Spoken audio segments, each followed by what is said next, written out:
Hi guys, Casey with Hopscrew here today, and I'm being joined with my husband who doesn't want to do this. No, we'll keep this in. Doesn't want to do this, but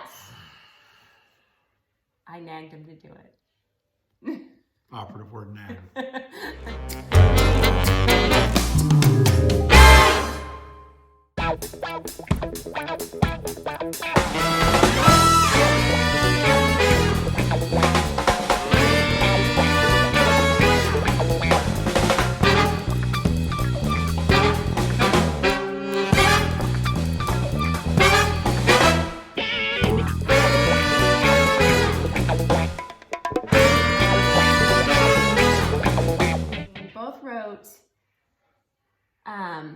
Blog post this week about our adoption story. You don't have to look at me. You look at them. And so we're going to kind of just talk about that a little bit. Oh, good. You might want to start this over. No. Yes. It's good. It's good. It's whatever. Good. All right. So we're going to... I don't think they need to see dorks on TV. You know, they can watch other stuff. That's true. All right, so so let's just start at the beginning. How about that? Sure. So how long have we been married? Too long. We've been married for 21 years. 21 years, and we kind of knew going into it that having biological children would be a challenge. So that was just something that we kind of expected. So it turned out that actually both of us had issues. So is that what you want to say? It's whatever you want to do. As you can tell, I'm easy. So, I don't know. 3 years into our marriage, we started going to fertility. Yeah. Well, no, it wasn't. By the third year of marriage, we had decided that it wasn't going to happen. And so we started, I don't know if we really talked about it per se. Did we talk about like what our future looked like? We had to talk at some point because you dragged me to a fertility doctor. Yeah, we did. And then have to be tested and tested and tested. And then we decided we didn't really want to do that anymore. Yeah, it was very hard on both of us. So we decided not to do that anymore. And then I remember going to on a business trip with you. And that's when my heart started getting tugged towards adoption because I had packed a bunch of books because I was going to be in the hotel room while he was training for whatever he was doing. And the author had wrote adoption into the storyline of the books that I was reading. It was like a series of them. And I remember that's when I began to kind of think, oh, maybe this is what we want to do. Maybe this is an option for us. But I didn't actually say anything to him until we got home. And then I asked him about it. And I was immediately met with, nope. Not even going to consider it. And pretty much that's my answer to everything. Yeah, I'm kind of used to it in some ways. Pretty much everything, Rick, nope, we can't do that. And I'm really proud of this moment because this is probably the only time I've ever done this in our marriage. I didn't nag him about it. I just said, her definition of nag and my definition are two different things. That's probably true. I just said, would you pray about it? And just see what God would have for us. And honestly, I didn't have much hope that he would change his mind. I didn't think he would. But I prayed about it too. And within 48 hours, he came back to me and told me that he was willing to consider it. So when I approached you about this, what was your thoughts? You expect me to remember that far back? Come on.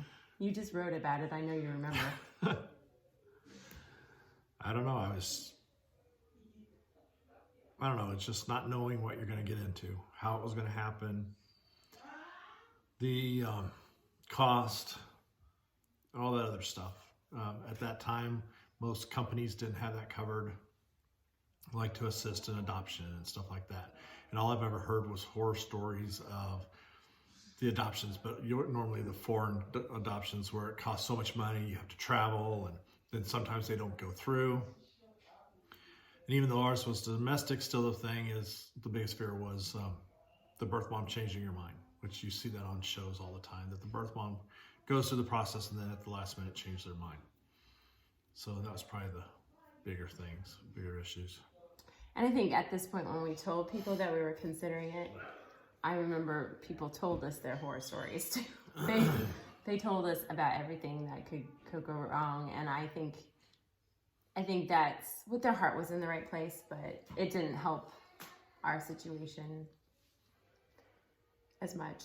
So, and then we decided to research it, but back then you didn't have the internet as much, so we checked out a bunch of books from the library. Some other people had given us some books, and we looked through that, and then ended up at a Catholic Charities, actually. When she says research, means she researched. I just went with what she had. Yeah. So we went and started our home study process with Catholic Charities, and again, we were really intimidated by that home study process. It was very intimidating. You didn't know exactly what they were going to look at and how they, and you fill out a ton of paperwork, and it just seems to never end. And so we started our process with that, and that was a biggie. And then coming up, we had to come up with some money in the beginning, and that was God had to work some miracles for us to be able to come up with the cash initially to do it, to be able to go into the book.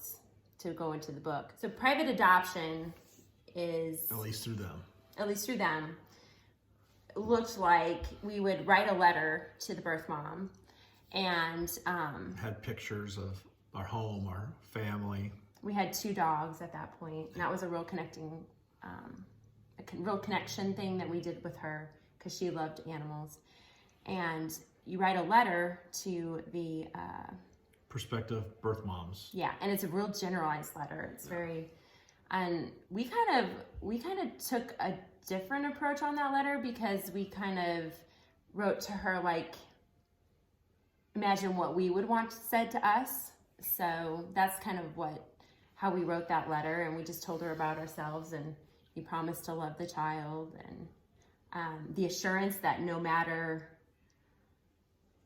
how the child was born, because that was a biggie back then too, and it still is, I'm sure. But birth moms wanted to be assured that we would accept the child as they were born, and that was a big thing for us, because in filling out the home study paperwork, you have to say what you would accept and what you won't accept, and it felt like shopping for a car. I mean, it was just really, that part was really. It's a part you really want to control, but a part that you don't have control over. And this was a special needs private adoption. It wasn't going to be perfect, and we knew that going in. From the very beginning, we knew we were going to have to deal with special needs, and we were going to have to deal with things that if it was our own biological child, that we wouldn't have to deal with, and we were going to have to learn how to do that. And so that part, I don't know, that was a tough one. So we went into the book, we wrote the letter, and we went into the book. I think it was like August 26th of that year, and that was the day that she walked into the adoption agency wanting to find an adoptive family for her child. And I think about 10 days later, so actually when I got the phone call, we had been set to wait, because they had told us there were some families in that book that had been there for a long time, like a couple of years, and hadn't been selected. So in our minds, we had done what we needed to do, and we were going to wait and see what happened. So to get a call within 10 days, it almost seemed a little too good to be true, really. it was exciting. It was scary, and she wanted to meet with us. And we met with her and her mom. Yeah. Her mom had been adopted, so that's why she felt like she couldn't raise the child by herself, so she thought it would be best to put the child up for adoption because her mom had went through the process. During the conversation we had with them, we made a deal that we have all this information of the birth mom, but it was decided amongst us and the birth mom and the grandmother, which would be her mom, that what would be best is we would hold that information until he would turn 18. Once he turns 18, we will hand over all the information, and then If he wants us to. If he wants the information, he can have it. And if he wants any help finding her, we will do whatever we can. We're not going to hold back. Mm-mm. So it's going to be his decision, not ours. And that's going to be for all of our kids that we've adopted. Yeah, that conversation actually became the foundation of our rule for that, because her birth grandmother's perspective on that was something that was enlightening for us. I felt like we were able to kind of see what her perspective as an adoptive kid, what she thought was best, and that influenced our decision to make the rule of 18 when our children, and we now have several sibling groups, and so our rule is when the youngest child is 18, at that point we will help them find if they want to.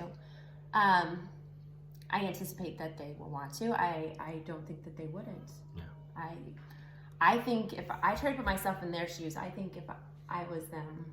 But both sibling groups, it's only going to be 2 years from when the first one. So when the first one's 20, the other one will turn the youngest will turn 18. Right. So it's only going to be 2 years. Yeah, the span on both of our sibling groups isn't that much. Right. You're right on that. One's each, the three are a year apart, and the other one is 2 years apart. So it'll work out the same for both. So. But they all know. All know they're adopted, except for the youngest. You know, she's still learning. But we raise them. We raise them with the idea that they're adopted. We do not, which we have a mixed color family. So I mean, it isn't like. It's kind of hard to tell. So the thing is we always from the beginning wanted to raise them with the idea that they were adopted and that we chose them to be a part of our family. And that has always been a big thing, that we picked you. Didn't come from mommy's belly, came from mommy's heart. Yes, and that's always we're very honest with them, but I think we are careful not to get too much information too quickly. We try to keep it very age appropriate. So and as they ask their questions, I get most of the questions as mom, and I definitely don't want to shy away from those questions because I want them to ask me that question.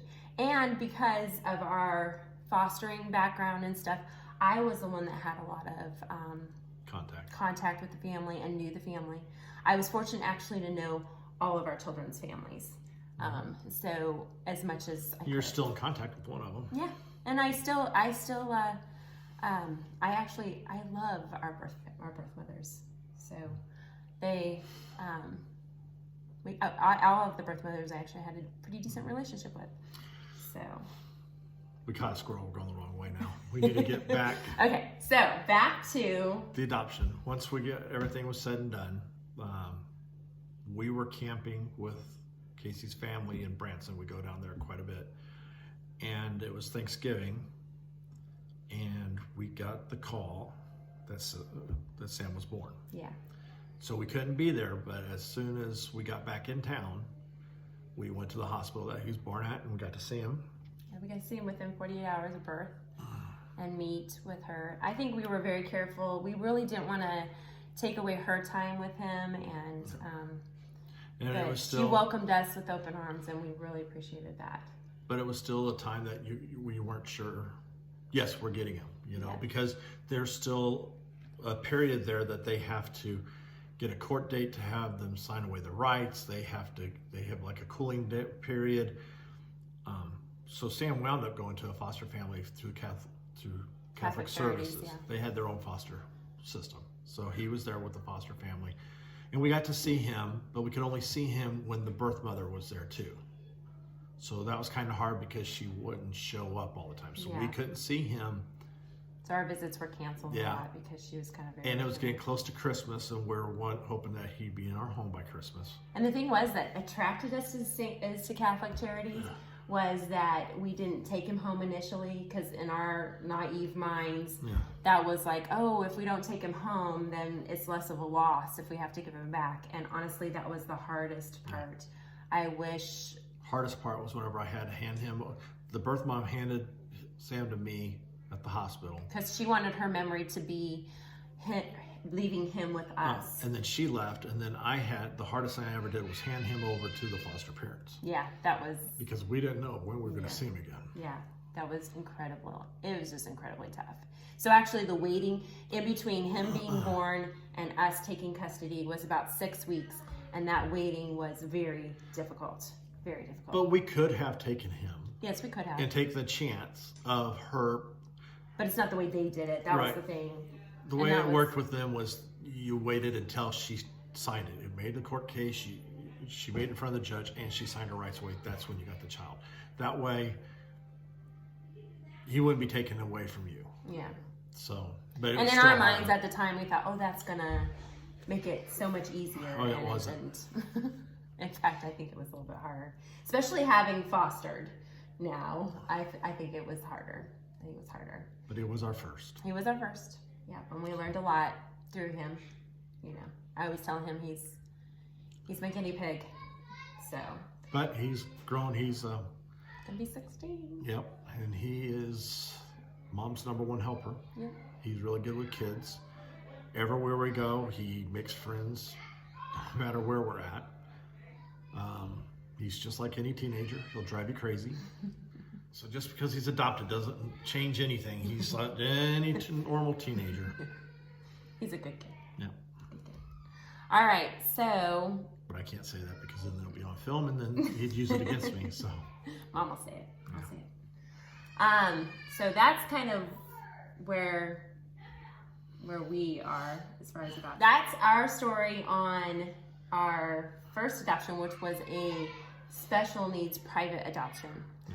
And basically the way it was handled with us is they pick you out of the book. It does cost more financially. I would say it's not as much as international, but it's middle of the road. And so I think we'll talk about our next part of our journey in our next one. But if you have any questions, just leave a comment down at the bottom and we'll get back to you. Yes. All right. Thanks for listening, guys.